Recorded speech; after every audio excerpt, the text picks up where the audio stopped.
pada pagi hari ini kembali lagi dengan Saya Pak Riki. saya Bu Nuri Dan saya Bu Resti. Kami akan membimbing kalian pembelajaran dalam jaringan daring. Setiap hari kita harus semangat. Tepuk semangat. Semangat.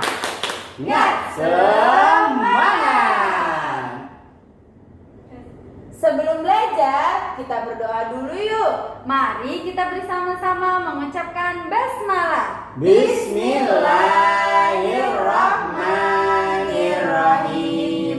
Silakan disimak video pembelajaran hari ini. Bismillahirrahmanirrahim. Assalamualaikum warahmatullahi wabarakatuh. Baik anak-anak, bisa kita mulai pembelajaran hari ini yaitu mengenai hidup rukun dengan teman bermain, pembelajaran yang kedua dan ketiga. Nah, di sini kita lihat. Silahkan kalian buka halaman 68. Sudah? Dibuka halaman 68. Nah, di situ kita belajar mengenai gerak lokomotor. Kemarin kita sudah tahu ya, gerak lokomotor itu apa? Gerak yang berpindah tempat.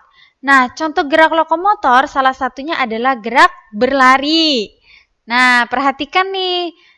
Salah satu gerak gambar berlari berikut ini. Yang pertama, ada lari pendek. Kalau lari pendek, lihat kakinya. Berarti ketika melangkahkan kaki hanya pendek kakinya ya, melangkah kakinya hanya seperti berjalan tapi agak cepat ya berlari. Nah, itu lari pendek. Kalau lari panjang, perhatikan tuh, langkah kakinya berarti lebih lebar dan lebih panjang tuh. Oke, nah lihat yang ketiga lari melewati bilah bambu tuh. Ada bambu-bambu di tengah-tengahnya, kita akan melewati bilah bambu ini. Ini contohnya ya nak ya, contohnya gerak lokomotor dengan gerak berlari. Paham di sini? Mudah ya? Kita lanjut ya. Oke, selanjutnya silakan dibuka halaman 71 dan 72. Sudah?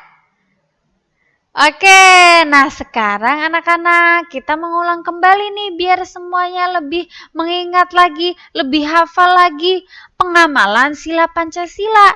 Nah sekarang pengamalannya sila pertama dan sila kedua. Ingat, sila pertama itu simbolnya apa? Bintang. Warna dasarnya apa? Hitam.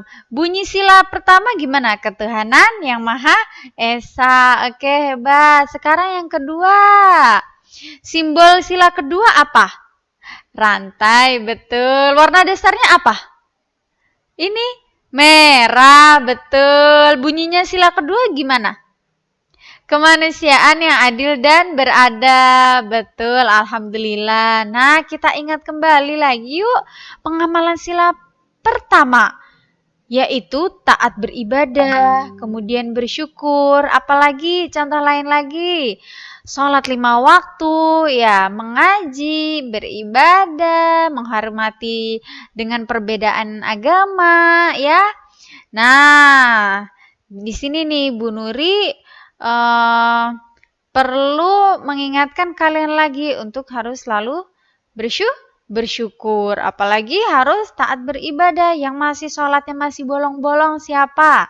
Berarti dia tidak mengamalkan sila pertama. Tuh, berarti nggak taat beribadah. Nah, sekarang pertanyaan kedua. Siapa anak kelas 2 ini yang tidak suka bersyukur kepada Allah? Ayo. Nggak ada ya nak ya? Nah, di dalam Al-Quran sudah diingatkan nak, Allah berfirman, yaitu pada surah Ibrahim ayat ke-7. Coba dilihat nanti kalau sedang mengaji ya. Bunyinya kalam Allah seperti ini. Wa id ta'adzana rabbukum la in syakartum la azidannakum wa la in kafartum inna adzabi lasyadid. Tuh. Artinya, barang siapa yang bersyukur kepada Allah, maka rizkinya akan ditambah. Tuh. Kalau kita bersyukur, malah rizkinya ditambah, bukan malah berkurang. Tetapi, wala in kafartum, tetapi jika kalian kufur nikmat itu apa Bu Nuri? Tidak bersyukur sama Allah. Nah, kata Allah apa? Jika kalian kufur nikmat, maka siksaku akan pedih tuh. Siksaan Allah itu lebih pedih, nak. Tuh. Kalian mau yang mana nih? Selalu bersyukur sama Allah atau yang tidak? Kalau bersyukur, itu pasti rezekinya makin bertambah. Tapi kalau kufur nikmat, tidak suka bersyukur sama Allah atas apa yang dimiliki, terutama kesehatan kita loh, nak. Kesehatan itu adalah yang paling mahal. Maka dari itu setiap hari harus selalu bersyukur. Baik. Nah, sekarang yang kedua, sila kedua. Sila kedua Pancasila, pengamalannya peduli terhadap sesama. Terus apalagi tolong menolong, hidup rukun ya. Nah, di sini nih tolong menolong nih. Coba kelas 2 yang suka menolong orang atau menolong teman, menolong kakak, menolong adik, menolong ayah bunda, siapa ya? Ada?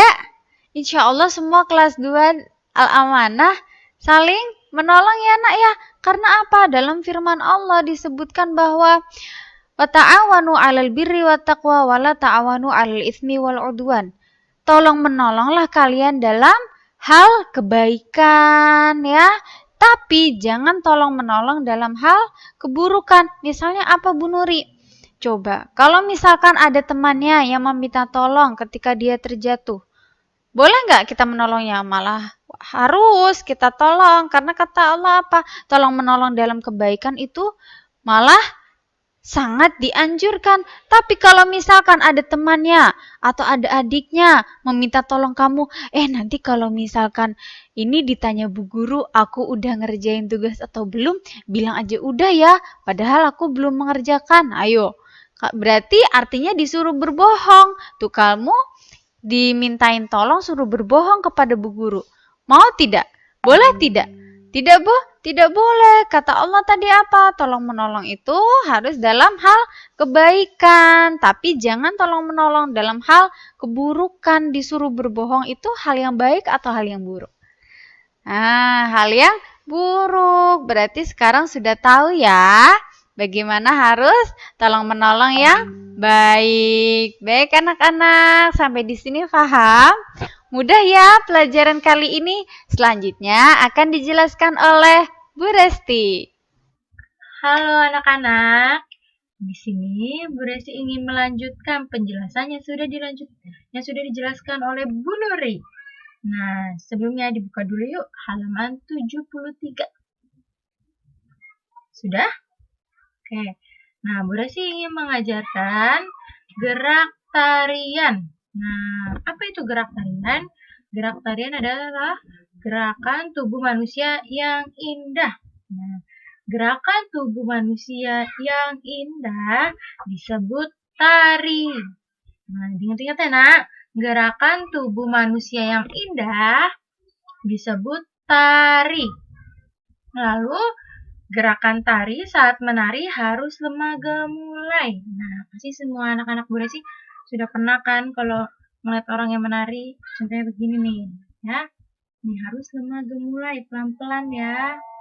Bu, kalau kayak gerakannya kaku gimana? Nah, kalau gerakannya kaku, enak nggak nak dilihat? Ya, enggak ya, berarti ini bukan gerakan tari. Ini malah kayak robot ya nak kalau kalau kaku begini ya, patah-patah seperti robot ya. Oke, nah diperhatikan nih, ada gambarnya nih, ya kan? Gerakan kakinya, gerakan tangannya ya. Oke, selanjutnya dibuka halaman 74. Nah, kita akan belajar tentang kalimat ajakan. Pasti anak-anak Bu Resti yakin masih hafal nih pelajaran kelas 1 yaitu kalimat ajakan. Apa itu kalimat ajakan? Kalimat ajakan yaitu kalimat yang menyatakan ajakan seseorang kepada orang yang diajak bicara. Nah, kalimat ajakan tujuannya adalah untuk mengajak seseorang, ya. Lalu, kata ajakan yang biasa digunakan adalah ayo, yuk, mari. Contohnya nih, Faris Ayo Faris, kita main bola di lapangan.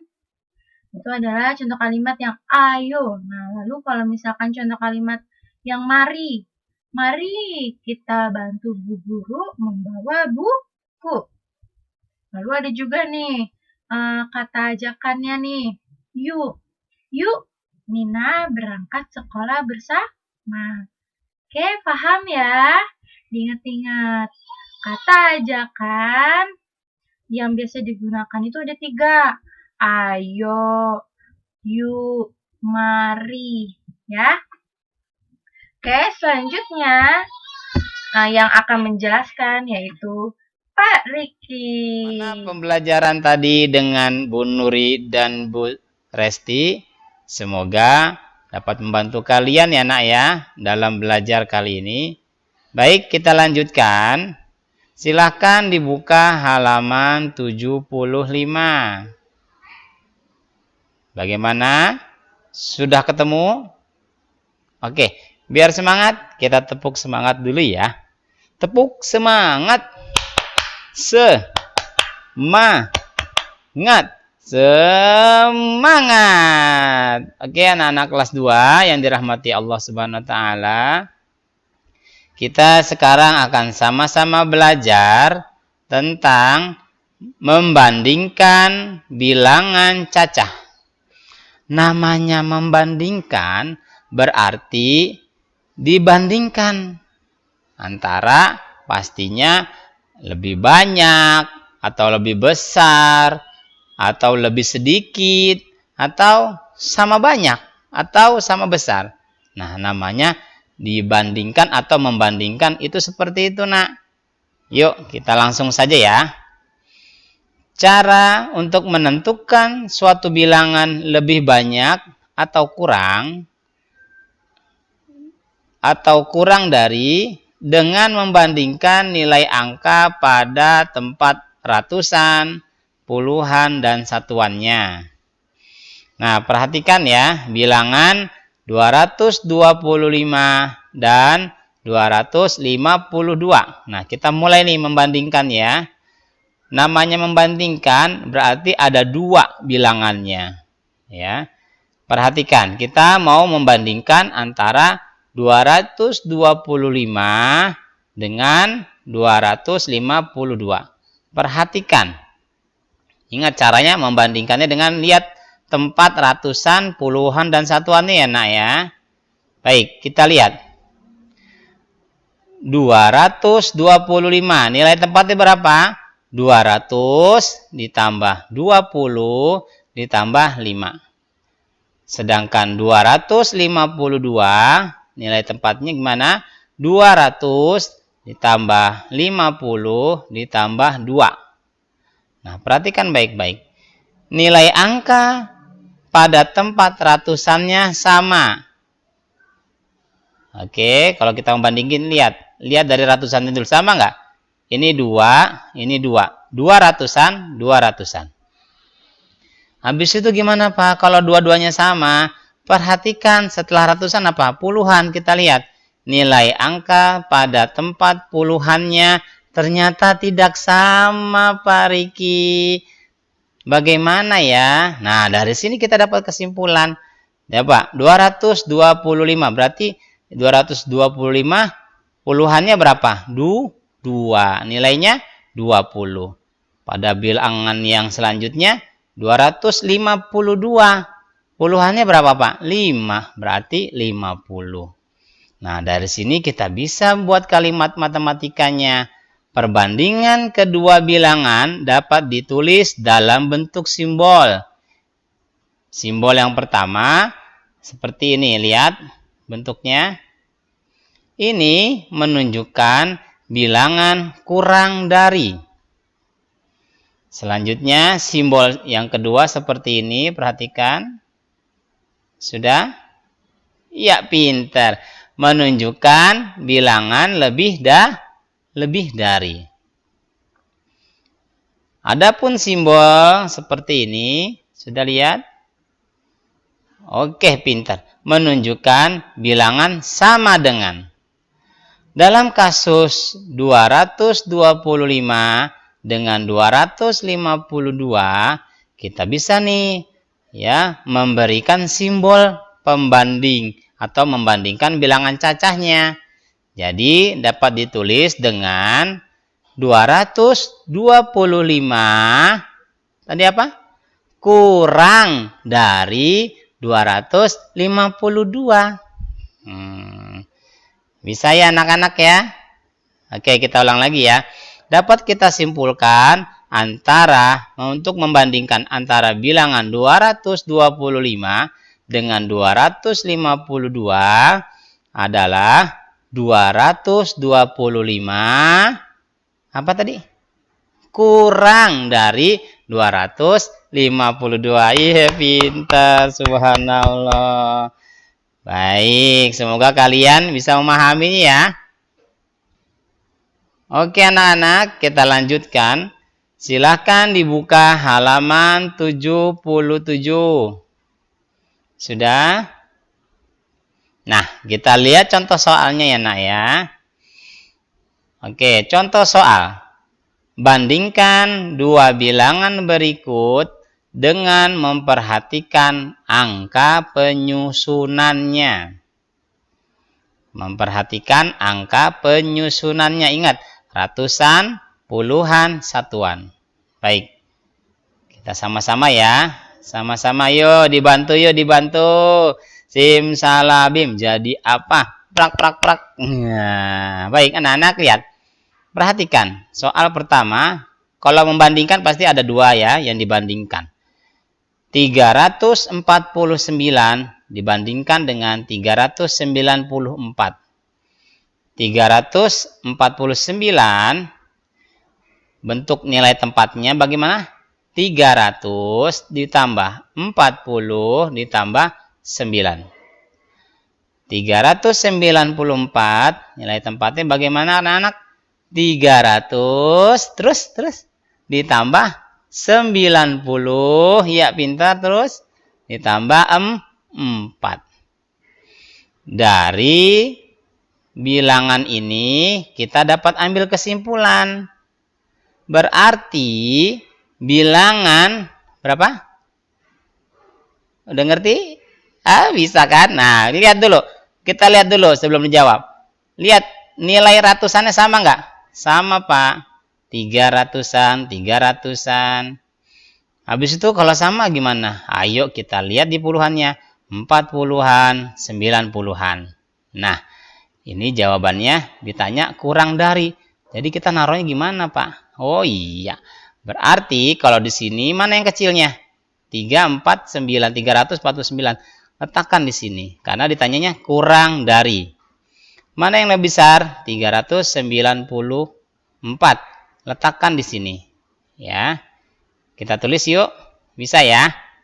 Oke, kita tulis ya. Baik, dari sini kita tulis di sini mengerjakan sama-sama. Bilangan berapa tadi yang lebih kecil tadi? 349 kurang dari berapa? Iya pintar, 394. Alhamdulillah, pintar-pintar ya. Nah, sekarang kita berikan simbolnya anak-anak ya. Jadi 349 simbolnya gimana tadi? Simbolnya, ayo. Bagaimana simbolnya? Baik anak-anak, dari sini kita tulis simbolnya. Siap?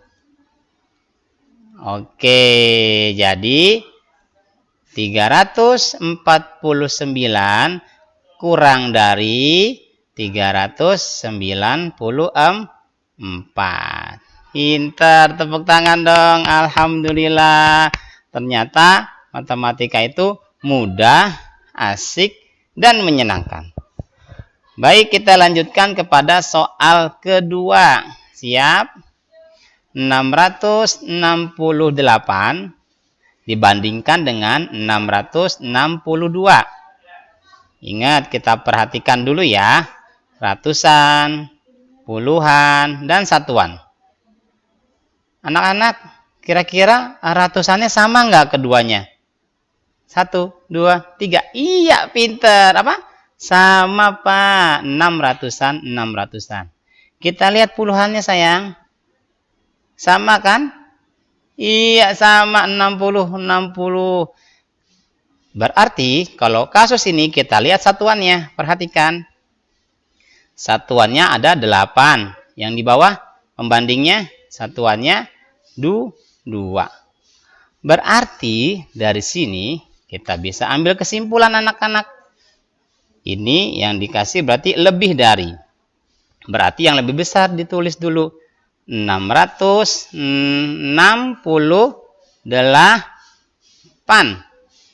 Lebih dari mana yang kecilnya? 662. Hebat. Sekarang kita kasih lambangnya atau simbolnya ya sayang ya. Kita tulis nih di sini simbolnya. Ya, baik. Sekarang kita letakkan simbolnya ya. Bismillahirrahmanirrahim. Taram. Ye. Betul ya? Jadi 668 lebih dari 662. Alhamdulillah. Semoga kalian semua dan kita semua bisa memahami cara membandingkan dua bilangan, yaitu bilangan caca. Nah, sampai di sini insya Allah sudah paham semuanya anak-anak ya. Bapak berharap kalian terus berlatih dengan soal-soal yang variatif.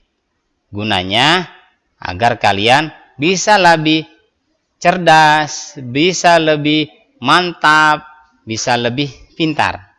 Ingat, matematika itu harus banyak latihan.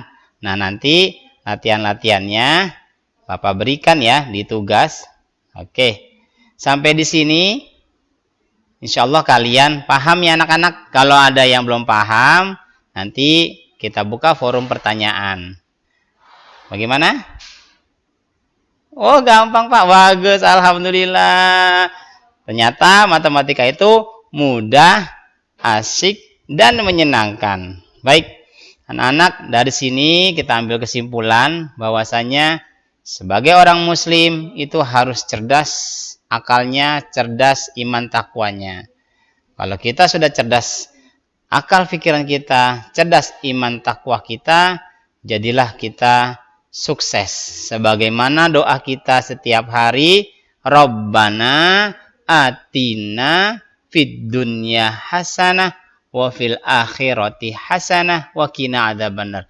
Kalau orang pintar, orang cerdas, imannya, akalnya, dia akan selamat lurus. Ihdinas siratal mustaqim, siratal ladzina an'amta alaihim ghairil maghdubi alaihim waladdallin. Amin. Oke, cukup sekian. Bertemu lagi di pembelajaran berikutnya. Tetap semangat, tetap sehat, tetap cerdas, tetap menjadi hamba Allah yang bertakwa. Kita tutup dengan membaca doa hamdalah. Alhamdulillahirabbil alamin. Subhanakallahumma bihamdika asyhadu an la ilaha illa anta astaghfiruka wa atubu ilaik. Wassalamualaikum warahmatullahi wabarakatuh. Halo anak-anak, bagaimana pembelajaran hari ini? Semoga kalian bisa memahaminya ya. Amin. Dan tetap semangat. Amin. Baik, kita akhiri pembelajaran hari ini dengan mengucapkan hamdalah. Alhamdulillahirabbil alamin. Wassalamualaikum